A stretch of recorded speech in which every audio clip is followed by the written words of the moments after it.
I have the pleasure to announce our next keynote speaker, Hannes Krämer, who is Professor for Institutional Communications focused on institutions and organizations at the University of Duisburg-Essen. He's a board member of the KWI in Essen and has led multiple research groups at the Center Borders in Motion at Europa-Universität Viadrina in Frankfurt-Oder. Hannes' research and publications focus on border studies, practice theory, ethnomethodology, ethnography, and cultural as well as organizational sociology. He has published a monography titled in German Die Produktion der Kreativität, eine Ethnographie der Kreativarbeit am Beispiel der Werbeindustrie, recently written about the creation of post-digital futures and hackathons, and has published widely on critical border studies, which also sets the context for today's talk, The Borders of Tomorrow, Imagining the Futures of Europe's Margins. I'm very much looking forward to it. Thank you. Thank you. Oh, you should applaud in the end, not in the beginning, but thank you. So, yes, thank you very much for the invitation and the nice introduction. I was asked to speak about imagination and practice, and so I thought, okay, which research project should I focus on? And I decided that it will be the border topic, because I think there are a few things we can see while talking about imagination, a few things we can see while talking about locality and practice, and I think it's quite a contemporary topic, and it's something I have rich empirical material with me, because since it's the second day or the end of the second day of a conference, I thought I would make it not so theoretical, but like more within a view into practice. And it is an ongoing research project, so I'm really this is meant seriously. I'm very much looking forward for to your comments and your inputs on this topic. And one thing. Again, or one more thing, it's not me, I'm not the only one who's participating or doing this research on the futures of borders or the borders of tomorrow. I'm doing it with a colleague, Dominic Gerst, and yeah, we are doing it together, and so all the flaws are my fault, all the whatever good things, considerations, you have to hold us both accountable. So, my question for tonight will be, or the main question will be the discovery of routines of the future, or of future border making, and I highlight main cultural practices, temporal logics, and placing effects of border future imaginations.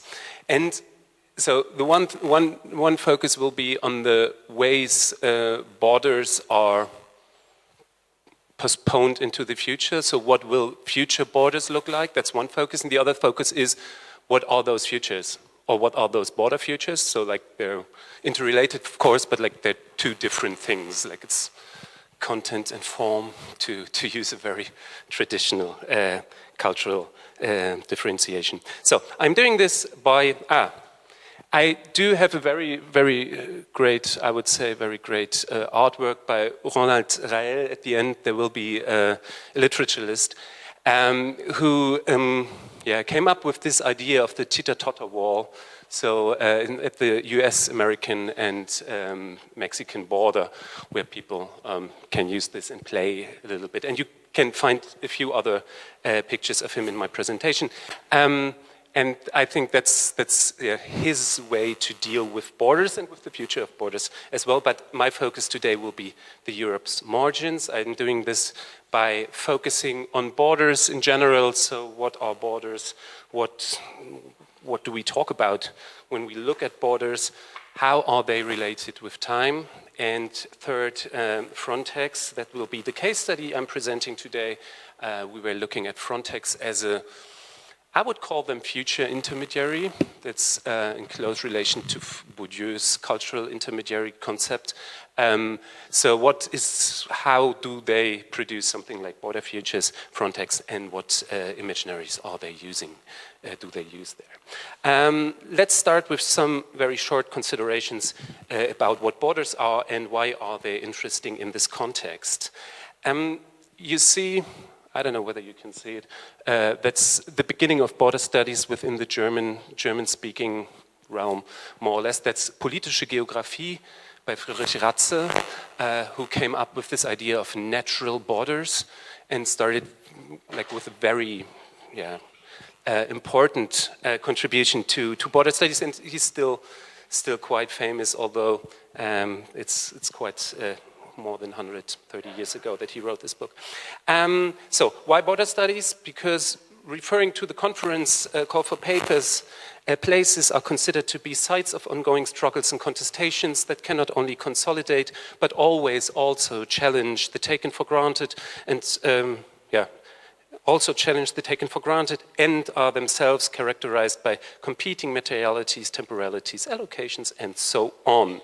And this may hold true for a lot of social phenomena, but it counts in very accentuated way for borders as well. Borders are and were sites of ongoing struggles and contestations. On the one hand, that is true because borders are places that separate different entities, but then at the same time, borders are places of in-betweenness. They link or interrelate always different entities. So they are like always separating and always linking. And so they create, one could say, with regard to the title of this Graduiertenkolleg, they create third places and not only third spaces.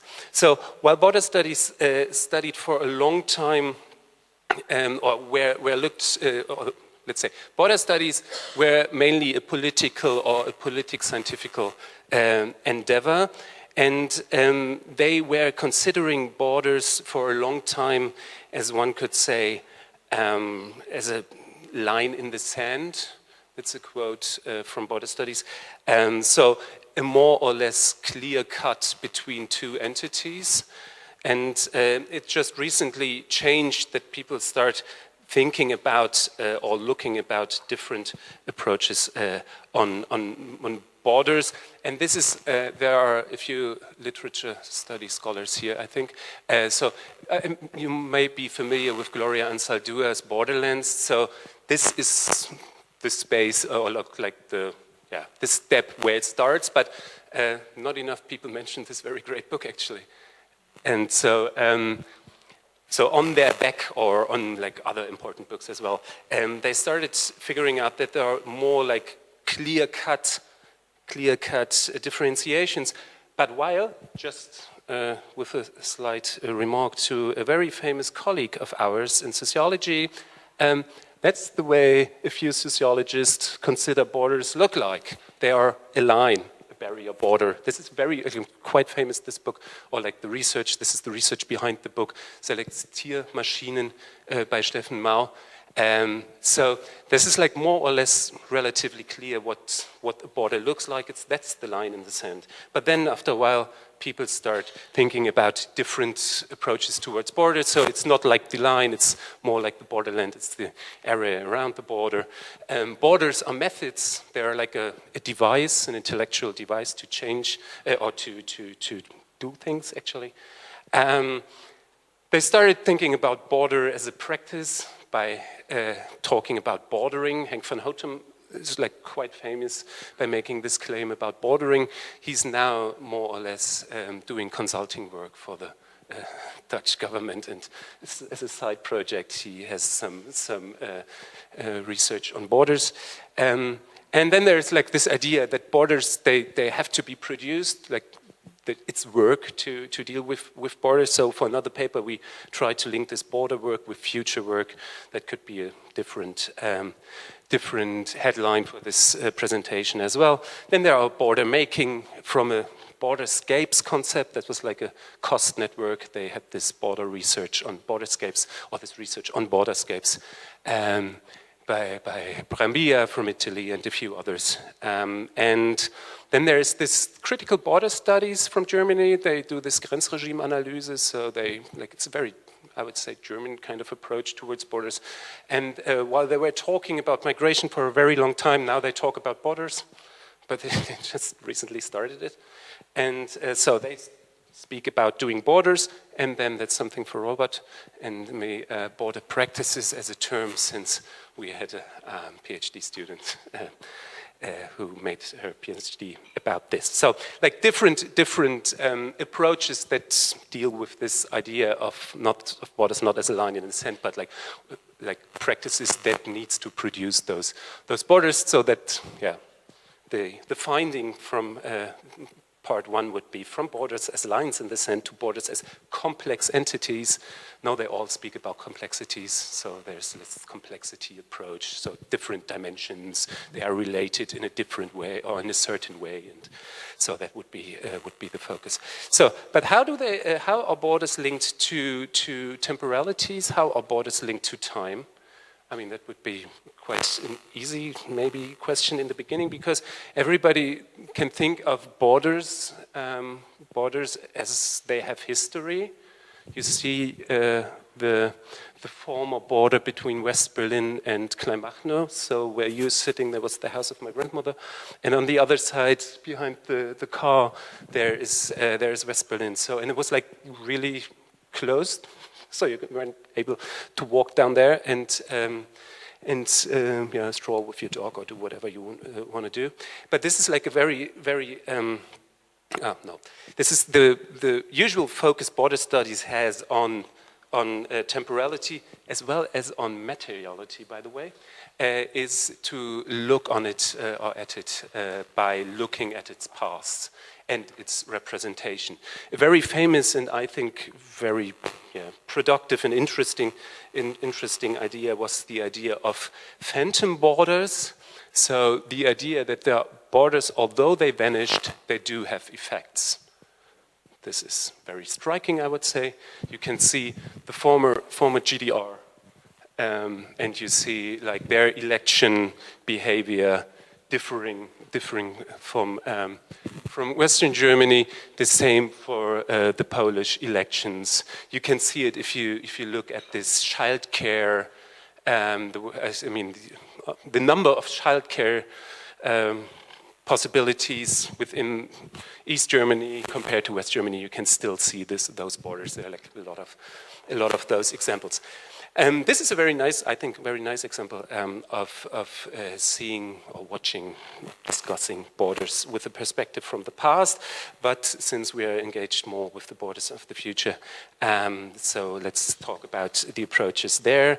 There are this idea is that you can see, or always borders are on changing meanings. So border studies are interested by doing research, conducting research on the changing meanings of borders, so and prolong them into the future from time to time. They do this with a special focus on consulting. There is a huge realm of border cooperation or cross-border cooperation research. They're like always in between usually they're political scientists, and they do a lot of consulting. And there are different there is different research on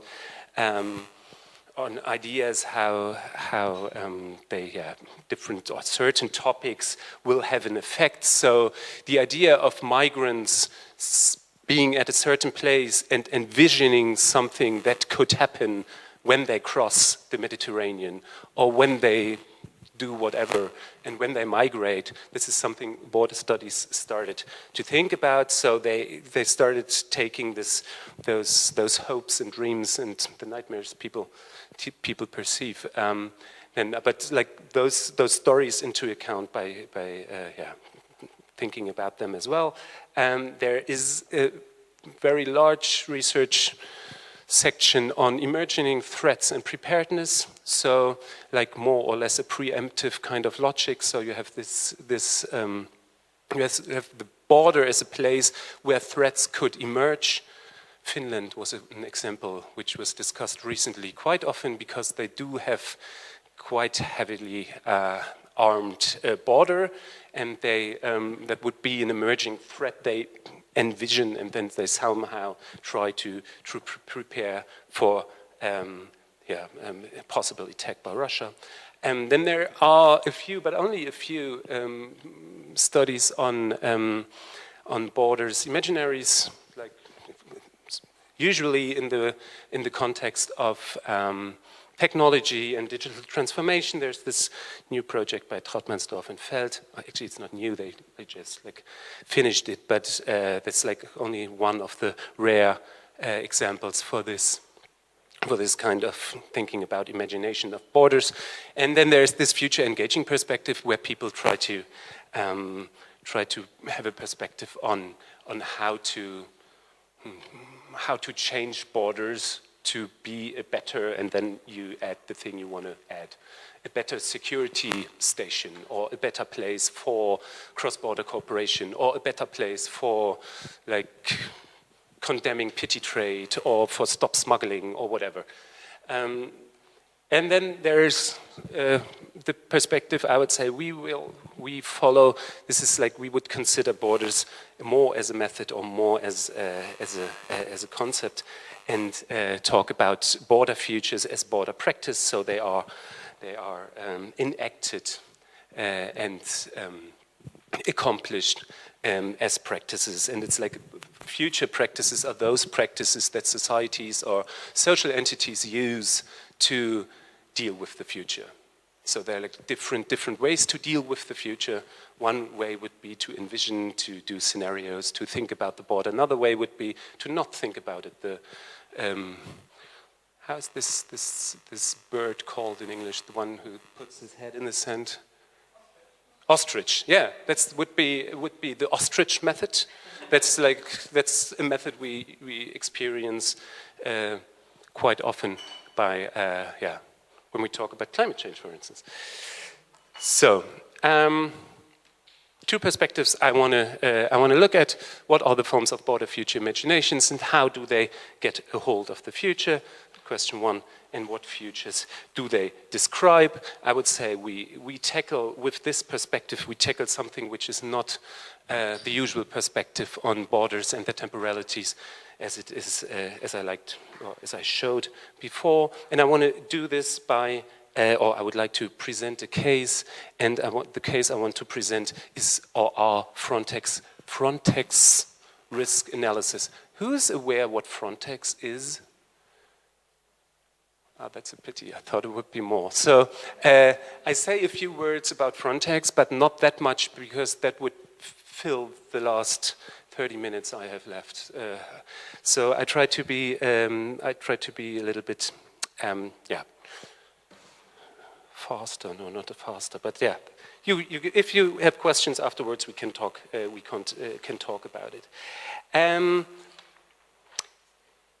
Frontex was founded in the year 2004, and the goal of Frontex was and is to build an integrated border management. That's always the term Frontex use, integrated border management. From time to time, it's European integrated border management. And the idea behind it is that it brings efforts of the EU member states together with the aim to secure and manage the exterior borders of the European Union. They usually do it at the exterior border, but I mean, we can talk about it later as well. The exterior border is not only the external or exterior border of the European Union. There are like different tiers in the other countries where possible migrants or possible threats would come from, and there's like some inner European security measures as well. When they were founded, there is this idea that they have to, that's what the European Council wrote in their main document, they have to coordinate operational cooperation between member states. They assist member states on training of national border guards. Training is a very important and was a very important measure of Frontex. They carry out risk analysis. They follow up on the development of research relevant for the control and surveillance of external borders. They assist member states in circumstances requiring increased technical and operational assistance. And they provide member states with the necessary support in organizing joint return operation. And they do this mainly in focus on migration. That's like the main topic for and crime, but only to a certain extent. But like the migration, that's the main focus of Frontex, and smuggling a little bit, and drug trafficking. But the main focus still is migration or migration-induced threats, aspects they perceive as threats. So, another quote: a European agency, Frontex is a European agency. It's an agency. We could talk about this as well if you would like to later. It's an agency, so it's like it's special kind of organizational form.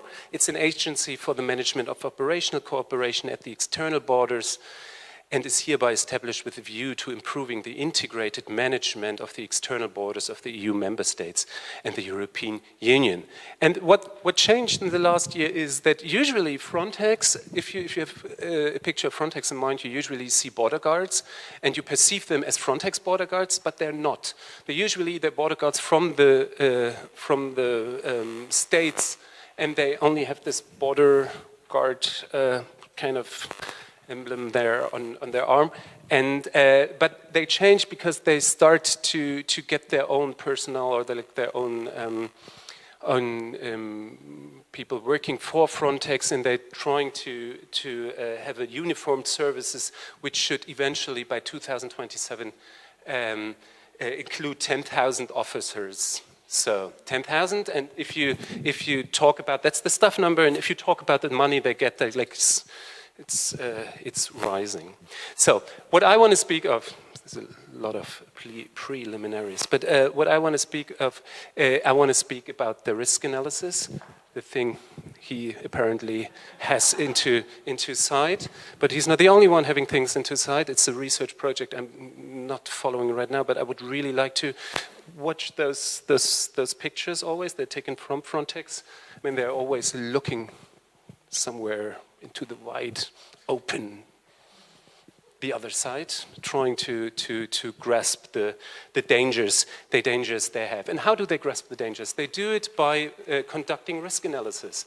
Frontex is, one could say, Frontex is a future analysis agency. They do future research, or research on future border control. Is not only checks on persons at border crossing points and surveillance between these border crossing points, but also an analysis of the risks for internal security, an analysis of the threats that may affect the security of external borders.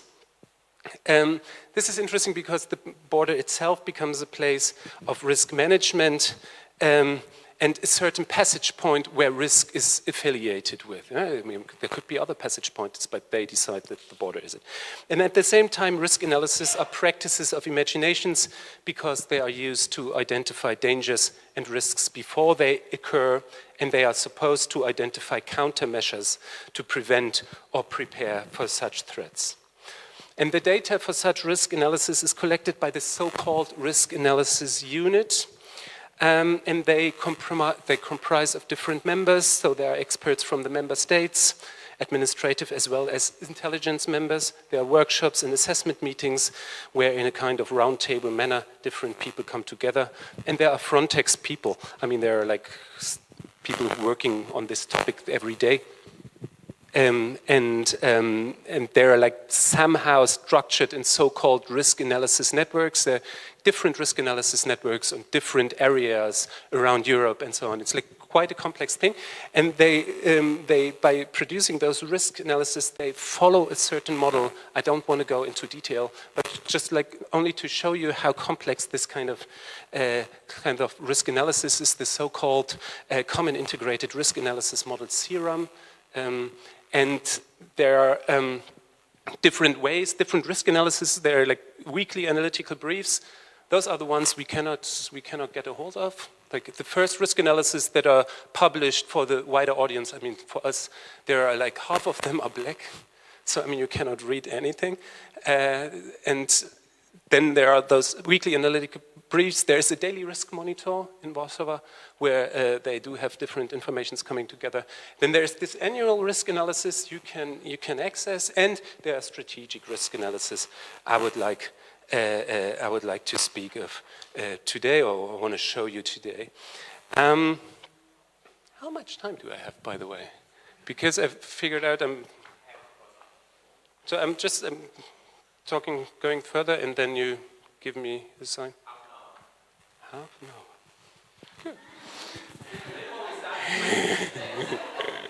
Okay, no. Yeah. No. I mean, like I said, I want to not keep you occupied that long because it's the second day. So, but it's so interesting. There's a special form of risk analysis that is called the strategic risk analysis. They are new. They published just two reports on it, and I want to focus on them because the strategic risk analysis adds an important new piece to the risk analysis, to the usual ones, and it is the more longer and the more strategic orientation. So they try to think of the border within the next, 20 to 30 years. So they're thinking about the border in 2025 to 45. Our future efforts in the field of risk analysis, so they put it as SARA would be strategic risk analysis, will center on reinforcing our products, putting particular emphasis on forecasting and futures thinking. If you're an organizational sociologist, you would all the alarm sirens would go on, because what is it? A product. What do? I mean, they produce products. It's a professional endeavor. It's a professional effort they're following, and you can see it. You can see they can sell it more or less, and they do sell it to certain entities. I mean, not for, actually in the end maybe for money, but for power as well. Interesting in our case is that within these reports, Frontex produces different imaginations of the future, different concepts of the border, and different perspectives of their own role within it. We could talk a little bit about scenario. What they do scenario analysis. Who's familiar with scenario analysis? I thought the presentation when I arrived was close to scenario analysis. The idea of scenario analysis is that you have like a baseline or like a middle ground, an idea how the future could be in 20 years. And from this middle ground, you have like one extrapolation to the top and one to the bottom. So one positive maybe or negative, and the other way. And what Frontex does, they have a worst case scenario and they have a best case scenario. They have a baseline scenario, best case scenario, worst case scenario, and they do have a special focus scenario which is on security. And it's, again, organization sociology, it's an essential practice in contemporary organization. That's what they do, and they do this by arriving at a desired future state and trying to describe this. And what again, that's important. I didn't make it bold. Scenarios are alternative stories. That's what Frontex does. What they do say, they are stories. Scenarios are stories. They are no facts nor fiction. So they're somewhere in between. And this is something where cultural scientists always get interesting. People tell stories, they do tell narratives. Oh, that could be something we are interested in, and we may have some competence in reading it. So scenarios work as alternative stories. That means that scenarios are hypothetical or by plausible stories, not predictions or prognosis that could have an impact on the European integrated border management. They rely on data, but data can't be the only thing because they tell it in a certain way, like we will see in the next 15 minutes, and then I'm done with it. So this is what I said already, baseline, worst case, and so on. So how do you get an idea of the scenarios? I brought some text with me. The left side is the best case scenario, the right side is the pessimistic scenario. I only want to highlight a few things because we cannot talk about all of it. What I did here, I took the headlines from those scenarios out of it and put them there because, I mean, this is the idea Frontex tells the story. So that's, although their highlights or their way of highlighting their, it's like my ethnographic approach maybe that I want to have them listen to and see them or listen to them what they have to say. So I need a sip of water. So what I have here, there's this best case scenario and the worst case scenario. which are extrapolations from the baseline scenario, like I always said. And it's from the latest, that may be more interesting, it's from the latest SRA, so from the latest strategic risk analysis. First, there are relations to the neighboring countries. This is something Frontex always talks about. In the best case scenario, they remain stable. Good relations with the countries neighboring the European Union, as well as the states in the first and the second tier. So first tier, it's where they, I always get confused by where starts the first tier and the second tier, because they do have offices in the countries where the migrants come in from, and they do have offices in countries where migrants could come from. But it's like, and they have those neighboring countries and the countries beside the neighboring countries. I can look it up later. There's like a very childish kind of comic painted, and it's like very interesting to see how they. It's very playful, border control apparently. So yeah, anyway. The best case scenario, everything remains stable. That's usually best case scenario. In the worst case scenario, or pessimistic scenario, those relations become tense. Most countries will take a neutral stance, one could say that's okay, or maintain good relations with the adversaries of the West. So, and then it's clear, okay, maybe that's not okay for the perspective of Frontex. And there are major transformation of the political order and additionally of the natural order of the climate change or the effects of climate change. So crisis effects like famine, something you don't will appear something you don't find within the best case scenario. Second could be the border control itself. It works perfectly due to the efficient control mechanisms in the best case scenarios, or they fail as they are more implicitly. Their border control will reach maximum efficiency. That's what they think, and then they fail in the other case. And the third aspect is the technological dimension of border control. The pessimistic scenario identifies border security challenges due to digital and or electronic problems. They usually fight with hacker attacks. That's something they have really in their mind. I mean, this idea that border control software can be hacked. And the problem is not then you can't control the border anymore, but the problem is that you don't have enough intelligence and you don't have enough databases, and that everything falls down then. So like the way they deal with the future won't work anymore. And then there's in this best case scenario, I took one thing out, which is not in the headlines. It provides a full real-time bird's eye view of detections of incidents on the EU's external borders. That's the idea of a best case scenario about border research. So let's have a last look on the Imaginaries. They follow. Again, they look in the wide nature. Culture. Borders, and so like 4 things I want to talk about. The first thing is borders as places of the EU's future, from uncertain futures to times of crisis, borders as places of urgency and dramatization, and Frontex as an actor. With reference to time, I will skip one at least. Let's start talking about borders as places of the Europeans' future. That may be obvious in the first place. I mean, people talk about borders, so why they may be important. But the usual focus on borders is they're at the margins, they're at the edges, they're like the periphery, they're not the center. Because the main and interesting things that are dealt with happen in the centers. And then they have consequences on the margins. And the idea that Frontex does, they're like good border studies guys to that extent or to that aspect.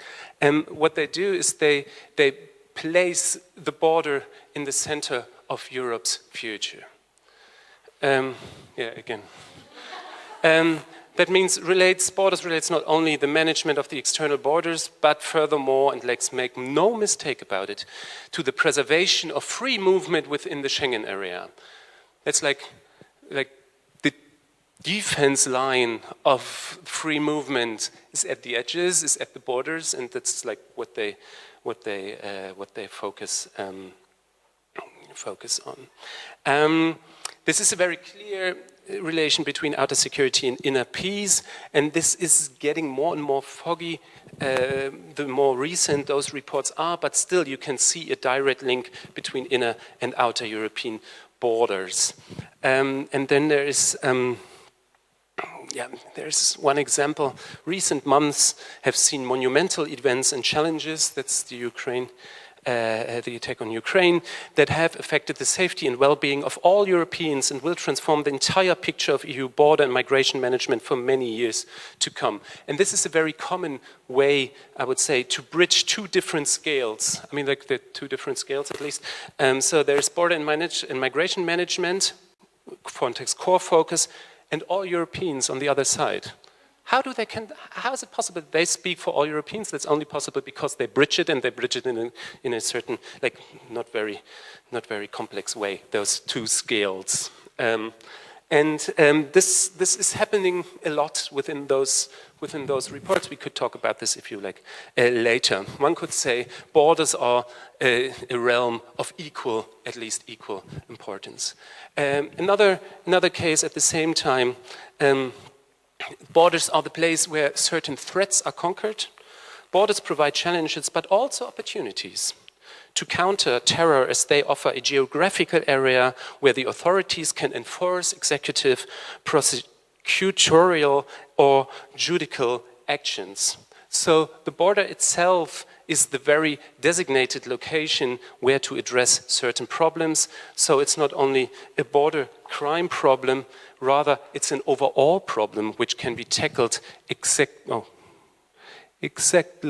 at the borders. So borders are a peculiar locality where you can tackle those problems. Not only are they of importance, but you can tackle them there. And the third dimension is that the border functions as a paradigmatic place, a symbol where EU-wide challenges and threats can be witnessed. There's this sentence in the outlook of the most recent scenario report saying, the European Union, as a defender of the European and global security order and champion of human rights and rules-based order, should effectively manage its strategic interests beyond its borders. So border work here as a model where you can see like the important, or more or less like the idea of European human rights. I mean, that's what Frontex does say. Yeah? I mean, like we could tackle this, and it was done enough times, I would say. So borders are places of the European futures, where Europe's future becomes salient and is tackled, where the focus shifts from the periphery to the center of attention. Then there are what Frontex did for a long time. They deal with uncertain futures. That's what, I mean, like planning theory since the 1980-something does, but they do it in a certain extent. They speak about situations after the summer of migration in 2015 that they label those as unprecedented, or they speak about events unlike almost any other year since the World War II. This is the summer of migration, or never before seen figures, and so on. Turning points were reached. So there is like a certain idea that things change, and that they're like you cannot behave, or you cannot deal with them the way you did before, because things changed a lot. COVID-19 would be another example. But the idea is that while I skip a few parts, while they usually describe the VUCA world, I don't know whether you're familiar with VUCA world. VUCA is from the RAND Corporation, this American intelligence consulting agency. Military complex consulting agency. They describe the world which is volatile, uncertain, complex and ambiguous, and they try to describe the world we live in right now with those terms, the so-called VUCA world. Dirk Becker mentioned this in the Soziologie like I don't know, a few issues before. But this is like this only holds true until 2010, and then you can see they somehow start describing the borders in a different way, and then the term. The VUCA idea, which is like in the abbreviation list on the 2020 report, it disappeared. And suddenly they speak about crisis. And crisis, that's the main term. That's the main term you can find there. I'm not sure there are like a few new abbreviations for this crisis moments, but I don't know whether they will prevail. So I just took this quote: "The new world order is characterized by permanent crisis management of extreme events, conflicts, and crisis." So you're not able to deal with them in a way you can deal with them if you like use traditional preparedness moments. You like should be aware that everything can happen. You cannot get a hold of it. So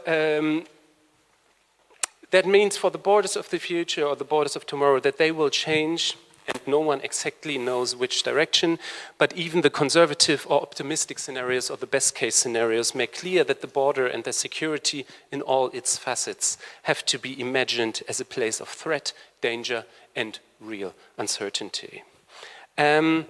And they do it, and this is the part I skip now because I think you already got an idea, and there are enough expertise in this room so that I don't need to speak about this. I mean, borders are places of urgency and of dramatization.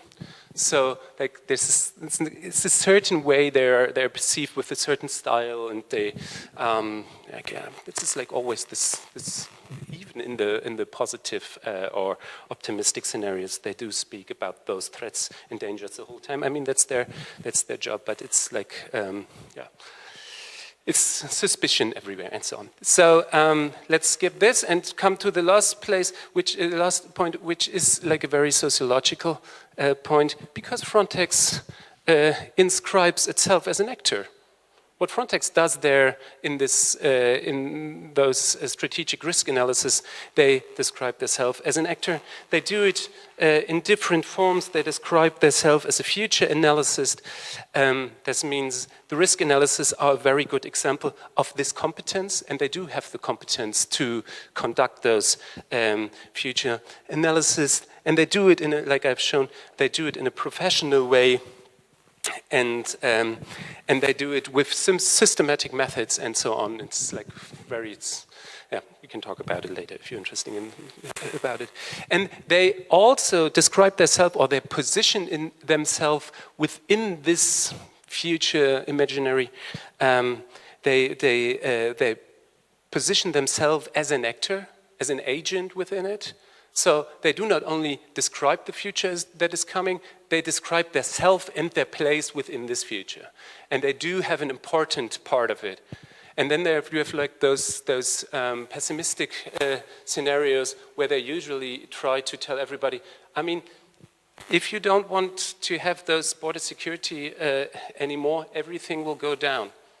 And they do it very more or less literally. And then you have like quotes like this: regardless of optimistic or pessimistic views, this analysis foresees rough times ahead that should be managed and endured through better operational responses and general crisis preparedness, both at policy level and in the field. And those are the competences Frontex has. So they are an agent of future within this context.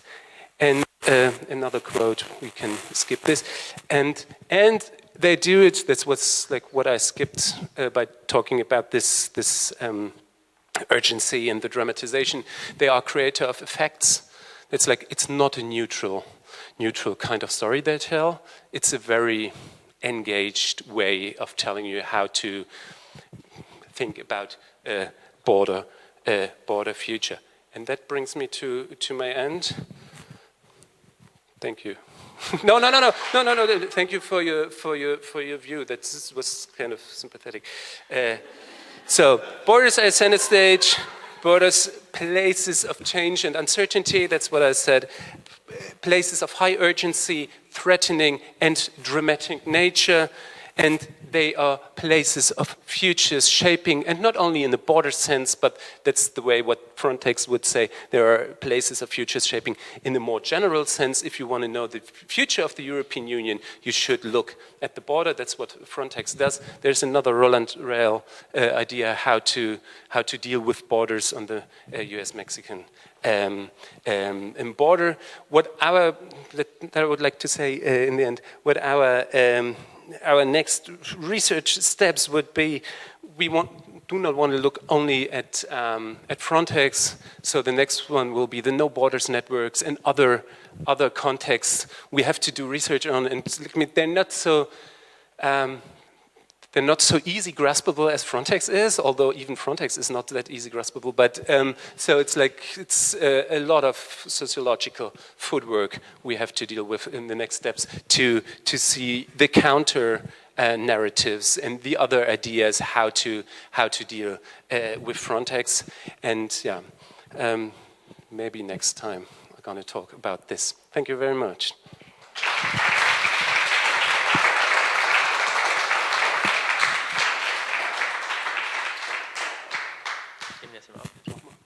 Thank you. We've got now like more than half an hour, I think 40 minutes for questions. Yeah, I've already seen the first one. Over ahead.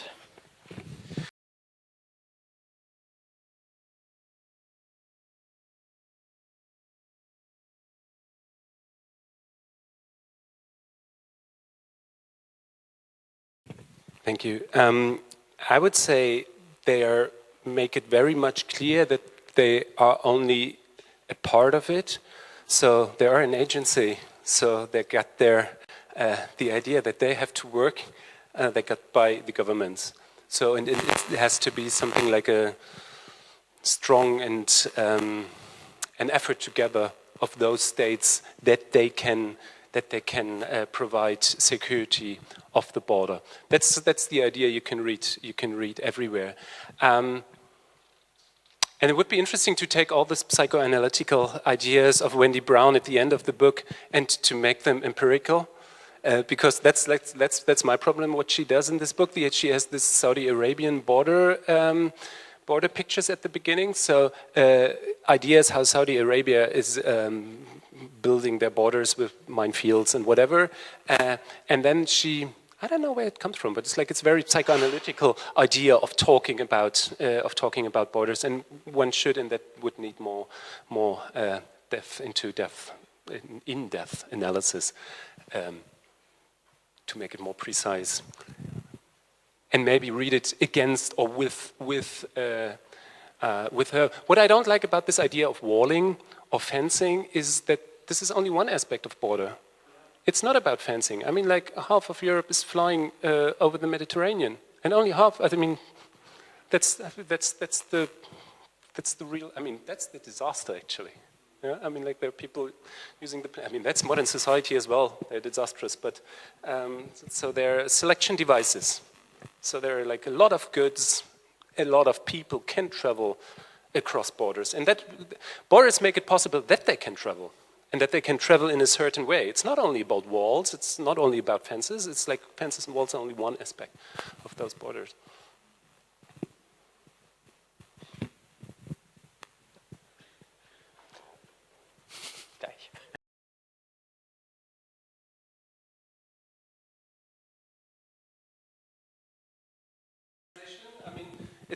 They tell the people you need us, and you not only need them because they know how to protect the border, but they know what the border will be like. This is amazing, and you have this is completely true. You have if you read the older risk analysis, this geopolitical aspect is not mentioned that much.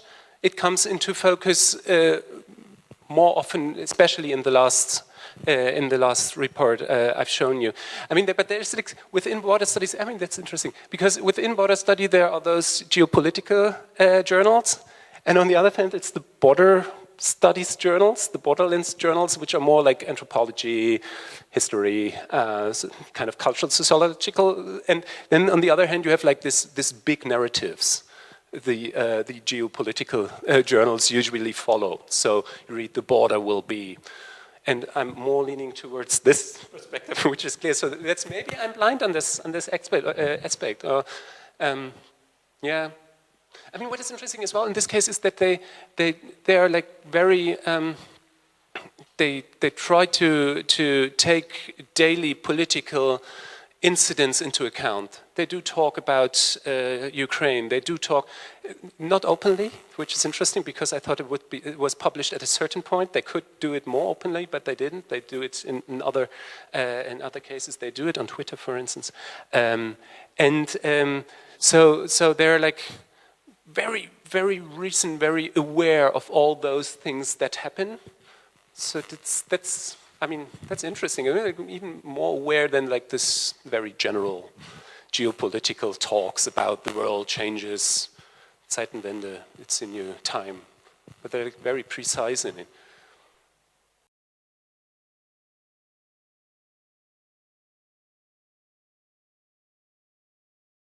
I mean, I'm not so much familiar with this trust security argument.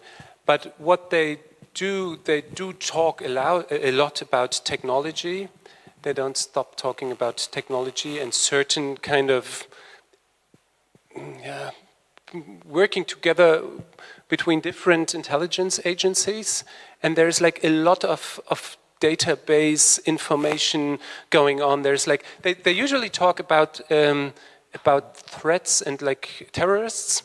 And they do have a formulation, I can't remember now, but they talk about them as the known threats, but it's not threat, it's something else. It's like the known individuals, terrorists, individuals kind of, and the not known one. Which is an interesting thing because, I mean, like, they're like very, very strategic documents. There are a lot of people working on those documents. They're like the formulations they're given by certain people beforehand, and a lot of people have to look through them. So that must be a category they do have, and they do have those databases. And this is something. I mean, it's not that it's that easy to get to talk to them, but that would be the next step to know their ideas, what comes into those documents. And try to think about whether our ideas, what we've seen in those documents, I mean, they're powerful documents by itself, without the intention what people wanted to write.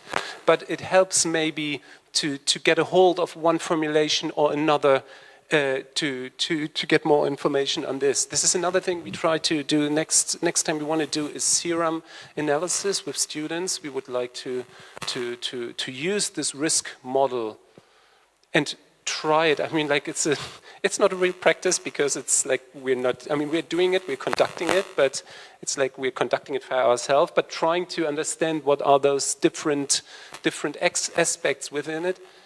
Trying to engage more with those models to get more an idea of which kind of intelligence or imaginaries or ideas are behind there.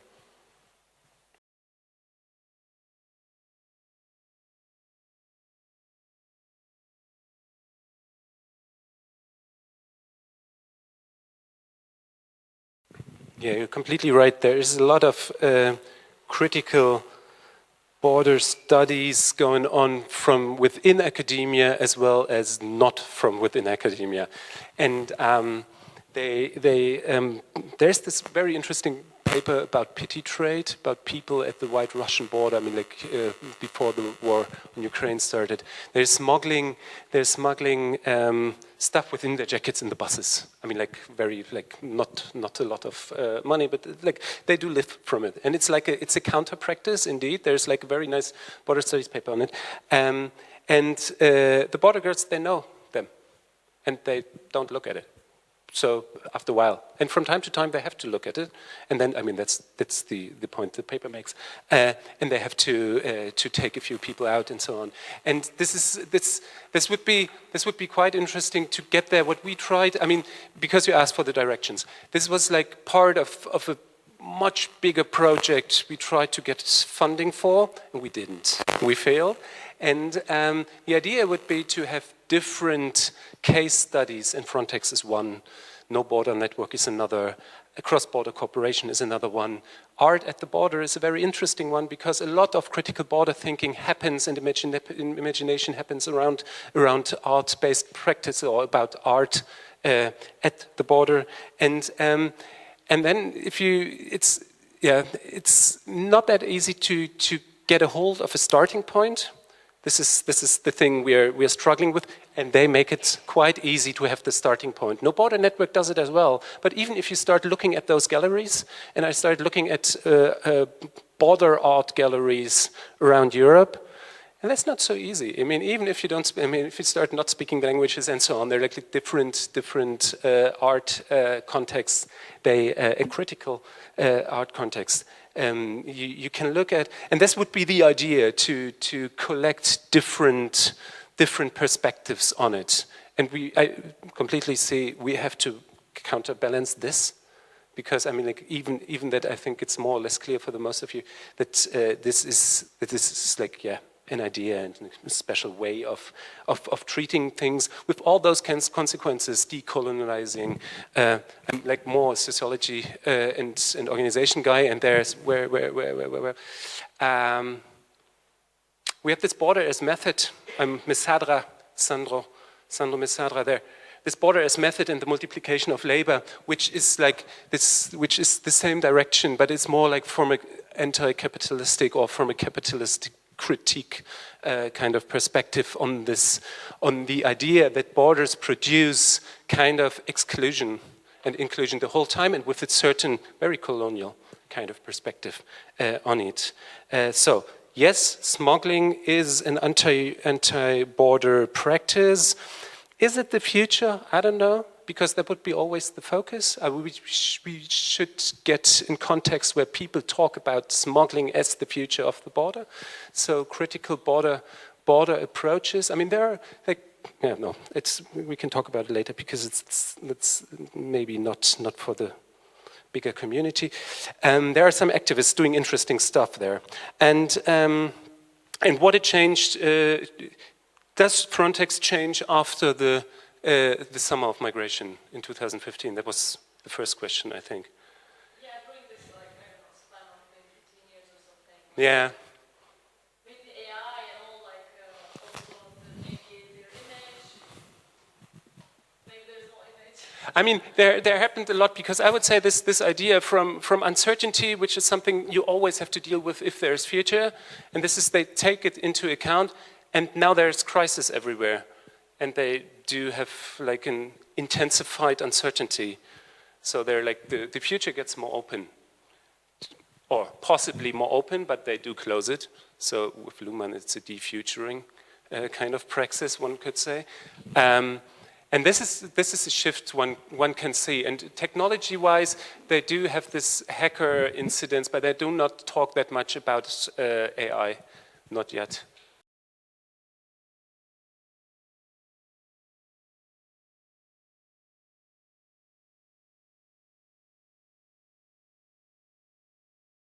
They are picked from the army or the police, but they do have chains of command because it's a military unit.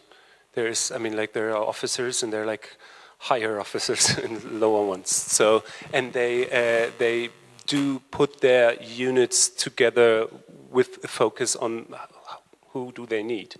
I mean, that's what they usually do. But they do it like there was this big operation on the on Western Africa coast, where they work together with the Senegalian, I think, Coast Guard, and they haven't been allowed to intervene, but they had their people there. I mean, like their research and surveillance units there, to tell then the Coast Guards to send the other ones back. I mean, to do these putbacks.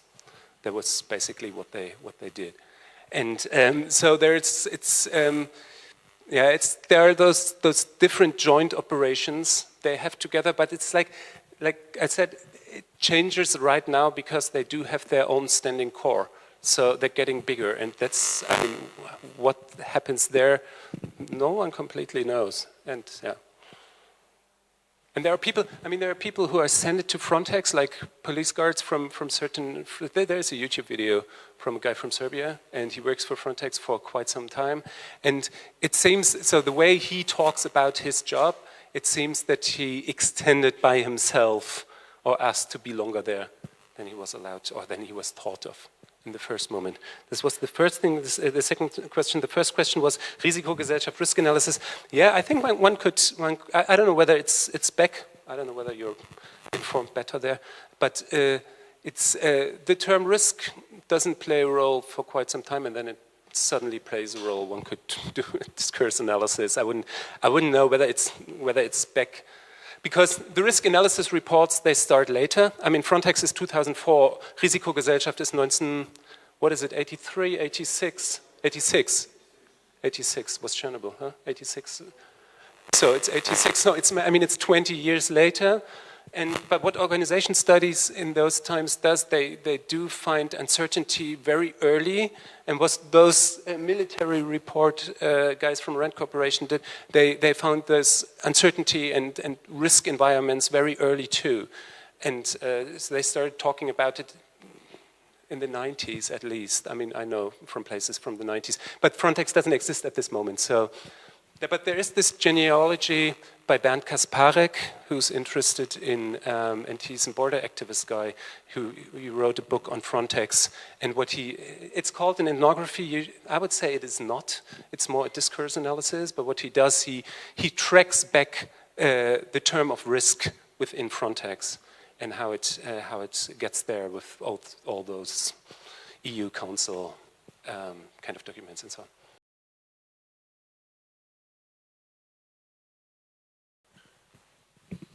Yeah, thank you, Zoom group. I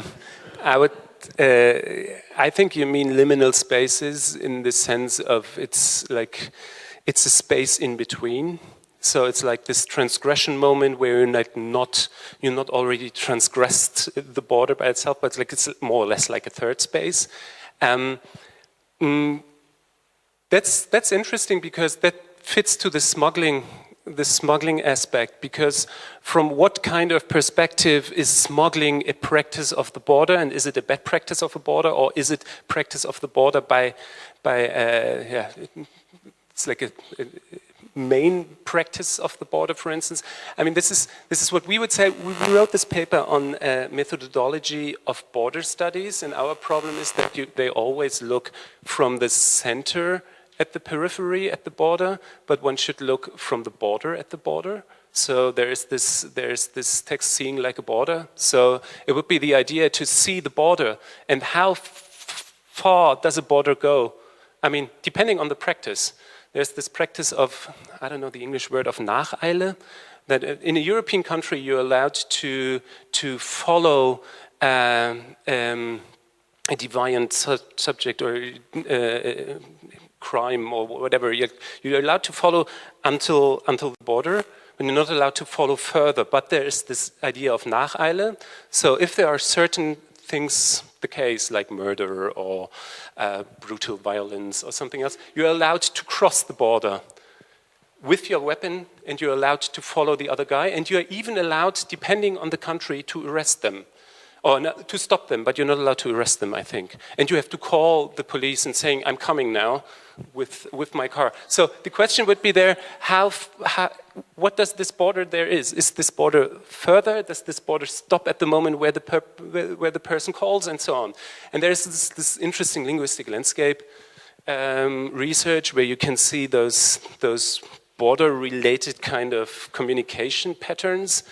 I mean, there's, in Frankfurt Oder, for instance, you have a Polish-German mix. I mean, you go to the Papierosi, which is the cigarette shop, but there's a Zigaretten as well. So it's cigarettes and it's Papierosi. And they do have those two names in it, or like they try to sell food and they sell it in German and Polish and so on. So like there's a very close and very dense, at least linguistic, kind of linking or interrelation there, and there are like a lot of those aspects you can see, and that makes it even more complicated to look at the border and those border future imaginations, because is Ai Weiwei's installation of the swimsuits or the swimming vests he put in Berlin, is this border art?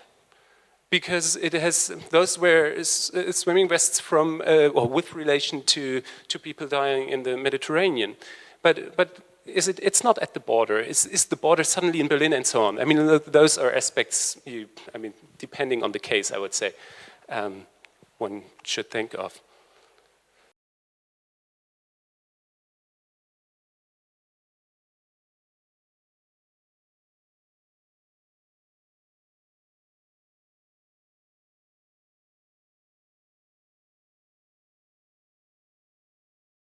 This is the idea of practices would be the first one that comes to my mind by looking at the border. Everyday practices, yes, as well, depending on the border and depending on who's imagining, who's talking about the everyday.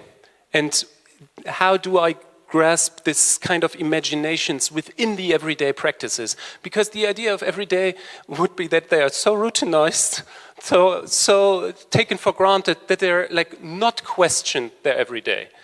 So it's like, it's the usual way. It's like thing goes. I mean, that's like this phenomenological idea. And so it would be, those would be moments where art or activism or whatever challenge those everyday practices and tries to suggest them as somehow, I don't know, future practices, how to counteract other certain approaches. And this is something I talked to Nira Yuval-Davis once about her practice that she's supposed to check the documents of her students.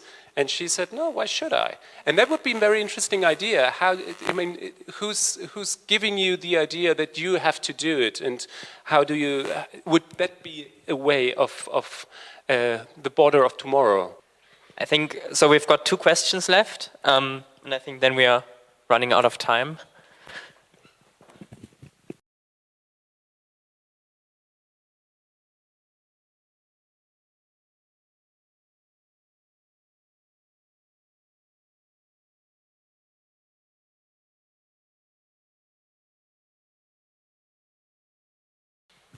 It is part of the data in that case that they perceive themselves or the member states as very democratic ones, but they do see, and this is like, I mean, not that obvious, but they, or maybe it's obvious, but it's like not written that clear. They talk about, for instance, Hungary, without talking about Hungary. And they talk about the former Polish government without talking about the former Polish government. And so they do talk about some tendencies of undermine democratic kind of achievements. And they do it since they got officially blamed, I would say, officially blamed for the pushbacks. And then they changed the executive director, and suddenly it's the human rights approach that is written in every of those documents, while it is not appeared not that much beforehand. So it is the discursive power one could maybe show, if you do it more historically, one could show at which moment this sets in.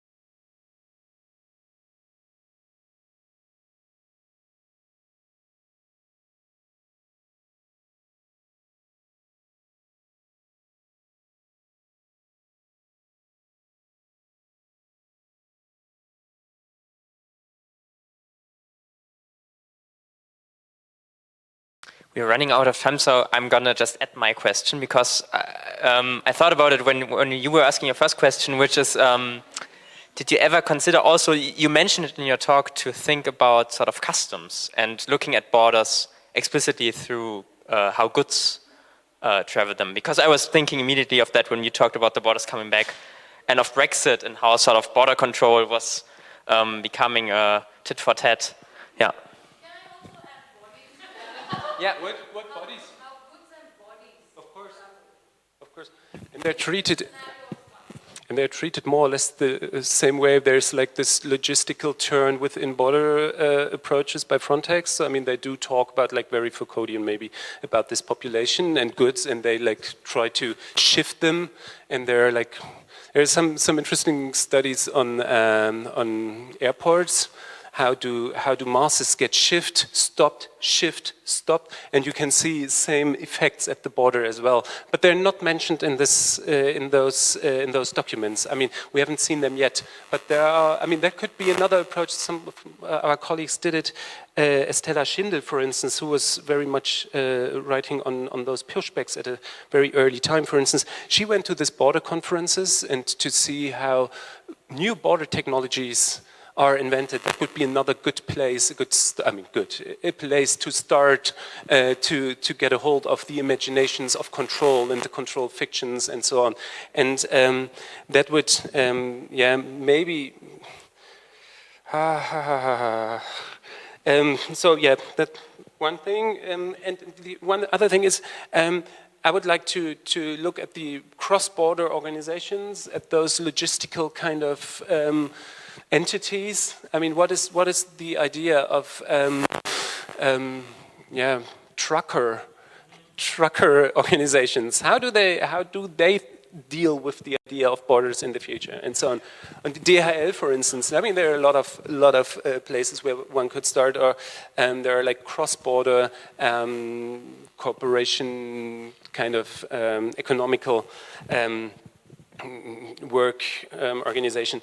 They think about how to increase certain, but only certain ways of dealing with it. The problem is that I'm always.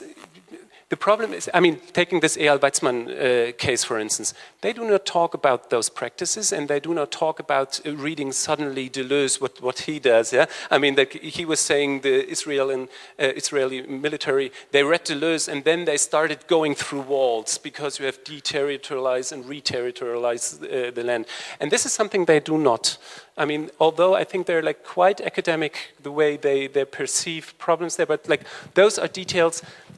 I don't know, maybe in the interviews that will come, but that's nothing you can read in the documents. That's very general, usually. And the literature we read about on this topic, there's not that much, but what we read about, it's very detailed knowledge that people at the border, maybe it's certain border guards have.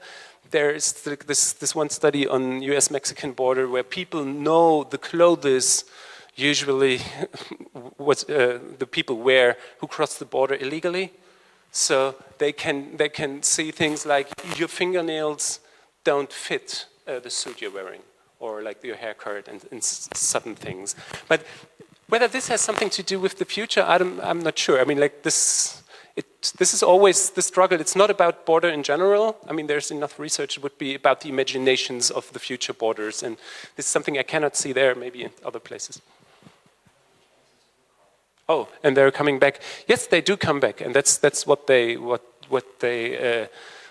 Frontex, I don't know, maybe is afraid of, or what they write about the whole time, especially in the worst case scenarios, that borders as method don't work the way they want that they work, because they're the adversaries of the West. I mean, the quote, and they taken over control, and it's especially China mentioned, and Russia to a certain extent. But even again, they're like not very precise. I mean, one could read it there, but we should wait for the next one, for the next strategic risk analysis, to make this as a strong point, maybe. Okay, thank you all for your questions.